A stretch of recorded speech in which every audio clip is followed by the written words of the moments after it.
की खिदमत में हाजिर है मुदस्सर हुसैन और आप देख रहे हैं मेरे यूट्यूब चैनल मुदस्सर हुसैन। नाजरीन, आज एक ऐसे घर में मौजूद हूँ। आप देख सकते हैं कि ये गोलियाँ आपको नज़र आ रही होंगी कि किसी इंसान ने इनके घर के ऊपर गोलियाँ की बुछाड़ कर दी है। इस तमाम तर तफसीलात इंशाल्लाह फैमिली से जाके पूछते हैं। ये आप देख सकते हैं कि कितनी गोलियाँ हैं, 1 2 3 4 5 तकरीबन सकते हैं। अगर मेरा कैमरामैन दिखाए तो ये आप देख सकते हैं कि गोलियों की बुछाड़ की गई है इस घर के ऊपर। तमाम तर तफसीलात घर में जाके पूछते हैं।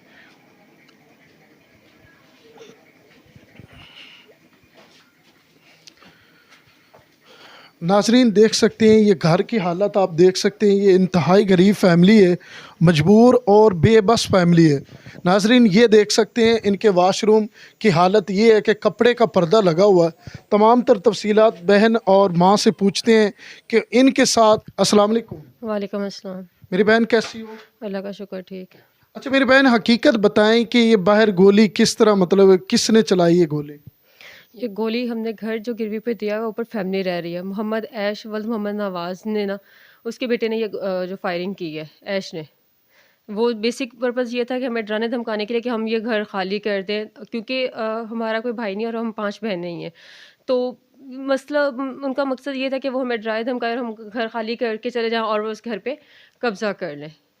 अच्छा मेरी बहन, ये बता सकती हैं कि घर में कौन कौन से फ़र्द मौजूद थे जब मेरे उसने उस टाइम गोली चलाई है? घर में मेरी वालदा मौजूद थी, एक मेरी हमशीरा थी और एक ये छोटी बच्ची मौजूद थी। और उस वक़्त घर में कोई भी मौजूद नहीं था। ये तकरीबन 18 तारीख़ का वाक़या है और मैं हॉस्टल में थी जब मेरी बहन की मुझे कॉल आई है। उसने कहा कि अभी ऐश फायरिंग बाहर कर रहा है और गालियाँ दे रहा है। मुझे तब कुछ समझ में नहीं, मैंने फ़ौरी तौर पर जो है ना 15 पे कॉल की थी 12:22 पे। और उस दौरान मैं फिर वहाँ से निकली हूँ, रास्ते में आ रही हूँ तो दोबारा मेरी वालदा मेरी इनसे बात हो रही थी, मैं कॉल पे थी मुसलसल इनसे। इन्होंने मुझे कहा कि अभी आप यहाँ पे ना आएँ। उसके हाथ में पिस्टल फायरिंग वगैरह कर रहा है, खुदा ना ख़ास्ता आपको नुकसान ना पहुँचाए। तो मैंने उनको कहा कुछ नहीं होता, मैंने कहा पुलिस अभी तक नहीं पहुँची, उन्होंने कहा कि नहीं पहुँची। तकरीबन वो 12:45 या इसी वक़्त का टाइम था। मैंने दोबारा जो है ना 12:47 पे दोबारा 15 पे कॉल की है। मैंने कहा कि मेरी हमशीरा और वालदा घर में अकेले हैं और अभी तक आपका वहाँ पे कोई भी जो है ना पुलिस ऑफ़िसर नहीं पहुँचा। बात की है। उसके बाद जो है ना मुझे तो मैं थोड़ा-सा आगे आई हूँ तो मुझे दोबारा तब मुझे डीआईजी ऑफ़िस से कॉल आती है और उनसे वो मुझसे पूछते हैं जी पुलिस का रद्द-ए-अमल क्या है? उस दौरान मेरी बहन की भी कॉल आती है कि आपी अब पुलिस जो है ना वो पहुँच चुकी है। तो मतलब जब पुलिस वाले घर आए हैं और एक हवलदार साहब अंदर पहुँचे, 15 पे कॉल मैंने की है, मैंने उनको बुलवाया और वो आके मेरे ही घर की तलाशी ले रहे हैं। मेरी वालदा के पास दिलशाद साहब बाहर खड़े हैं, एएसआई हैं, वो उल्टा इनको गाली-गलौच कर रहे हैं, धमकियाँ दे रहे हैं। उनको मैंने इसलिए नहीं बुलाया था कि आके मेरी फैमिली को टॉर्चर करें या मेरे घर की आके तलाशी लें। उनको वो जो फायरिंग हुई थी मैंने इस पर्पज़ के लिए उनको बुलाया था कि देखिए फायरिंग किसने की है, क्यों की है? जबकि मेरे घर वालों ने ऐश की आवाज़ सुनी है और ऐश मौके पे मौजूद भी है। तमाम तर तफसीलात आपने बहन की ज़बान से सुनी। ये पढ़ी लिखी फ़ैमिली, आप देख सकते हैं बेशुमार किताबें पढ़ी हैं। ये गैरतमंद फ़ैमिली है क्योंकि इनके भाई नहीं हैं, तो ये मजबूर और बेबस फ़ैमिली है। तो फिर पुलिस वालों ने आपके साथ क्या सलूक किया मेरी पुलिस बहन? वालों ने बहुत बुरा सलूक किया। वो मैं आपको बता रही हूँ कि मेरे घर में आके उल्टा मेरी ही फैमिली को टॉर्चर करके गए। मेरे घर की तलाशी लेके गए जबकि उनको पता है घर में मेरी वालदा, मेरी बहन मौजूद है और कोई मर्द नहीं है। वो उन आके उनको तलाशी लेने का क्या हक पहुँचता था? किसने कहा था उनको मेरे घर की तलाशी लेने के लिए? उन्होंने किस वजह से मेरे घर की तलाशी ली है? वो उन्होंने किस वजह से मेरी फैमिली को बुरा-भला कहा है? क्यों गालियाँ निकाली हैं? किस वजह से उन्होंने निकाली हैं? और फिर जब मैं वहाँ पे रिक्शे से उतरी हूँ, पहुँची हूँ वहाँ पे अपनी दोस्त के हमरा, तो वो मुझे जो मैंने उनसे पूछा, ऐश उनसे खड़ा होके बातें कर रहा है हँस के। मैंने उनसे पूछा, मैंने कहा आप ये जो फायरिंग हुई है मौके पे आए हैं, आपने ये जो देखा होगा इसका क्या जो है वो रद्द-ए-अमल है, क्या नतीजा ख़ास किया? मुझे कुछ तो बताएँ ताकि मैं मज़ीद आगे। तो वो मतलब बहुत बुरे अंदाज़ में उन्होंने मेरे से बात की है। बहुत सख्त लहज़े में उन्होंने मुझे बात की है। मुझे कहते हैं कि तुम्हें बात करने की तमीज़ नहीं है। तुम बात कैसे करी? चौक में इतने सारे वहाँ पे मर्द के साथ वहाँ पे खड़े हुए हैं, वो सारे ये तमाशा देख रहे हैं और पुलिस वाला मेरे से इतनी बदतमीज़ी से बात कर रहा है। मेरी दोस्त ने तब ये अल्फ़ाज़ किए कि आपको क्या हक़ पहुँचता है कि आप लेडी से इस तरीके से बात करें? वो कहते हैं जी मैंने लॉ किया हुआ है, मैं कर सकता हूँ इस लहज़े में बात। मुझे ये समझ नहीं आती कि पुलिस को हम अपनी अगर कोई तकलीफ़ पहुँचती है 15 पे कॉल करते हैं कि आके हमारी रहनुमाई करें, हमें जो है ना वो तब तहफ़्फ़ुज़ दिया जाए, ना कि इसलिए करते कि वो आके मज़ीद हमें परेशान करे और हरासा करे।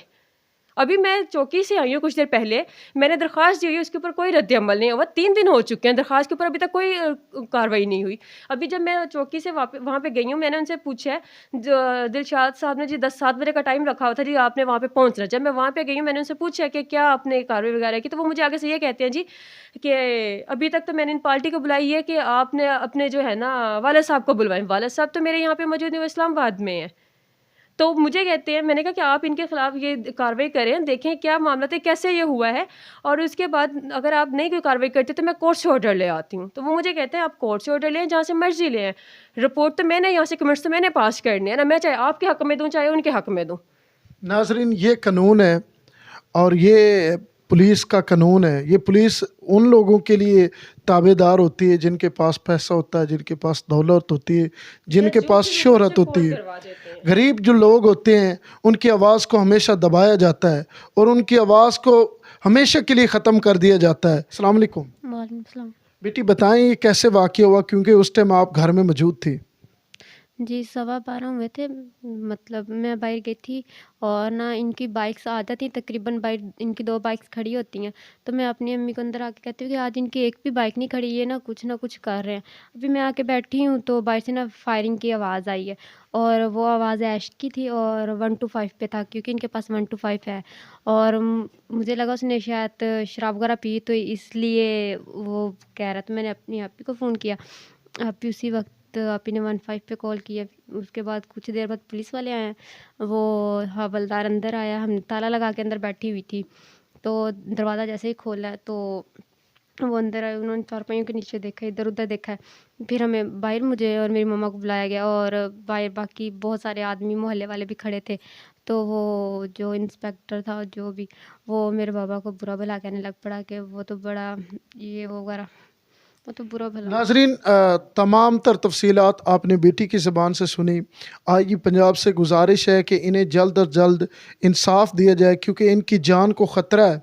ये इतने परेशान फैमिली है, ये इनकी जान को ख़तरा है। अगर कल कोई इनके साथ नफ़ा या नुकसान होता है तो आईजी पंजाब इसके ज़िम्मेदार आप होंगे। क्यों कि इन्होंने FIR ही इनकी नहीं हो रही, बल्कि इनके ऊपर ही दबाव डाला जा रहा है। क्या कहना चाहती हूँ मेरी बहन? मैं सिर्फ इतना कहना चाहती हूँ कि अगर मेरा भाई नहीं है, मुझे सिर्फ इतना बता दिया कि क्या जिनके भाई नहीं होते उनकी बहनों या उन औरतों के साथ ऐसा सलूक किया जाता है कि अगर हम किसी से क्या, हम पुलिस से ही हेल्प ले रहे हैं ना। जब हम 15 पे कॉल करते हैं, उनको बुलाते हैं, वो आके हमारे साथ इस तरीके से पेश आती है। जब वो हमें वहाँ पे बुलाते हैं जगह पे, जब हम वहाँ पे जाते हैं, वहाँ से भी हमें इतनी ऊंची बुलंद आवाज़ में बात करते हैं, बात नहीं सुनते, हमारी आवाज़ को दबाने की कोशिश करते हैं। तो ये हमें क्या इंसाफ देंगे? क्या जिनके भाई नहीं होते जो आगे खड़े हो, स्टैंड ले सके, अगर मेरे वाला साहब नहीं पहुँच सके, मैं खुद गई हूँ, तो क्या उनको ये इतना नहीं था कि अगर एक औरत आई, एक लड़की आई है, हम उनसे तमीज़ के दायरे में बात करें, पूछे क्या मामला है, कैसे पेश आ रहे हैं। कि जिनके भाई नहीं होते उनको इंसाफ नहीं मिलता, वो ऐसे जलील होते हैं जैसे किया जाता है।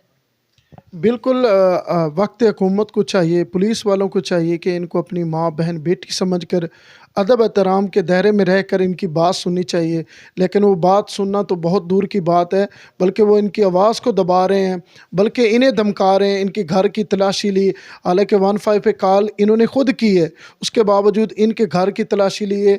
और जिस इंसान ने गोलियां चलाई, ये कहते हैं कि इन्होंने चलाई। अब ये लड़कियां गोलियां चलाएंगी, आप खुद इस चीज़ पे देखें कि लड़कियां गोलियां चलाएंगी, इनके कोई भाई नहीं है। माँ जी आप देख सकते हैं रो रही है। अच्छा माँ जी, कुछ कहना चाहेंगे आप? बेटा की कहना, अल्लाह का शुक्र है जी, 5 बेटियां ही नो, बेटा मेरा नहीं, कोई बेटा होया वो गगना दे सिर ते हत्थ रखिया, आखे साड़ियां भैणां नो, मेरियां भैणां मैं इस तरह दा नहीं करा, असा तो पुत्र समझिया, लेकिन ए लक कमीने निकले नो, इन्हें सानू बहुत ही जलील कीता। और पुलिस वाले जड़ा ओ भी आन के भला बुरा कहते हैं मेरे मियाँ को, मेरियां बेटियां नो, मैनू भी। और जो प्रॉपर्टी डीलर है वो कहता तुसी जगह दे दो, और मकान साढ़े को खोंदा। नाजरीन देख सकते हैं बेटी भी ज़ारो ख़तार रो रही है। तो आईजी पंजाब से मेरी गुजारिश है कि खुदारा इनको इंसाफ मिल सके, ताकि ऐसी माँ बहन बेटियाँ जो भी मजबूर होती हैं, जिनके साथ जुल्म और ज़्यादती होती है, जिनके साथ बड़े लोग ज़्यादती कर देते हैं और उनको फिर डरा धमका के फिर उनकी आवाज़ को हमेशा के लिए ख़त्म कर दिया जाता है, तो उन लोगों से मेरी गुजारिश है कि ऐसी बेटियों पे शफ़क़त का हाथ रखें। बेटी को आखिरी पैगाम देना चाहती हूँ, इंसाफ मिले। भी बेटी कुछ कहना चाहोगी? बस यही कहना चाहती हूँ कि मैं मतलब मेरे पास इतने पैसे नहीं कि मैं पुलिस वालों को खिला सकूँ, मैं उनके मुंह में मतलब ये रिश्वत जो है ना उनको दे सकूँ। मैं और मेरे वालिद हम अपने घर का ही बड़ी मुश्किल से गुजारा करते हैं, तो लिहाजा हमें जो है ना वो इंसाफ दीजिए, ना कि इस तरीके से जलील किया जाए जिस तरीके से पुलिस हमें कर रही है। मैंने दरख्वास्त 3 दिन हो गए दिए, SHO के नाम मैंने दरख्वास्त लिखी थी, तो SHO साहब भी देखिए कि अभी तक 3 दिन गुजर चुके हैं और दरख्वास्त जो है वो अभी तक चौकी में पहुँची ही नहीं है। मैं बस ये कहना चाहती हूँ कि मैं मतलब मेरे घर वाले और मतलब मुझे हमारी जान को ख़तरा है, और जिन लोगों ने ये फायरिंग की है जिसको मैंने नामज़द किया है, ताकि उन लोगों को जल्द से जल्द गिरफ़्तार किया जाए और हमें तहफ़्फ़ुज़ दिया जाए। नाज़रीन, तमाम तर तफ़सीलात आपने बहन और बेटी की ज़बान से सुनी। इसी वीडियो के साथ मुदस्सर हुसैन को दीजिए इजाज़त। अल्लाह निगहबान।